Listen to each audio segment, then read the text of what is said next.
Les 8 et 9 juillet 2026, le parc national du W-Bénin a franchi une étape importante dans le renforcement de sa gouvernance participative. Pendant 2 jours, une vingtaine de chefs traditionnels et religieux venus des communes riveraines de Carimomo, Banikwara, Malanville et Kandi se sont réunis autour d'un objectif commun: renforcer l'engagement en faveur de la conservation de la biodiversité et la gestion durable du parc.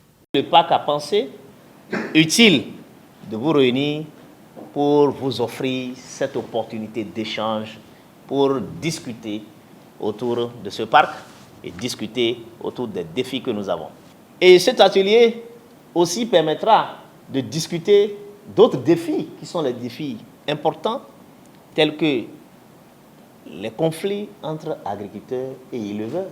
Au cours des échanges, les participants ont notamment réfléchi sur les solutions à apporter face à la criminalité faunique, aux conflits homme-faune ainsi qu'aux défis sécuritaires. Le soutien des autorités traditionnelles et religieuses, combiné avec leur forte influence en matière d'engagement communautaire, constitue un atout majeur pour la promotion de bonnes pratiques d'utilisation durable des ressources naturelles, la réduction des menaces sur la biodiversité et la gestion efficace du parc. Le parc, c'est un patrimoine. On en a discuté de long en large, parce qu'avec l'évolution du parc, nous pouvons avoir les touristes de gauche à droite.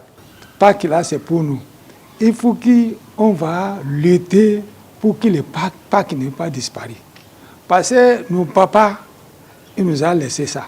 On a partagé l'information. Ce qu'on connaît, on parlé. Ce qu'on aussi connaît dans les papiers, on nous a dit. Le parc, c'est un apport pour nous.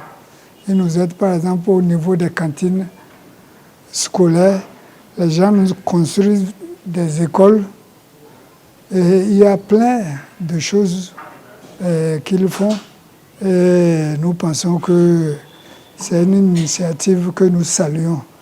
Les connaissances traditionnelles, les récits historiques en lien avec la conservation de la faune, la flore et les ressources naturelles du parc ont été partagés par les participants. L'engagement, c'est d'abord de continuer à sensibiliser sur les enjeux aujourd'hui, les défis auxquels le parc fait face aujourd'hui. Ces 2 jours d'atelier ont permis de présenter aux chefs traditionnels, aux chefs coutumiers et religieux autour du parc les résultats que African Park a atteints en matière de conservation depuis 2020 jusqu'à aujourd'hui.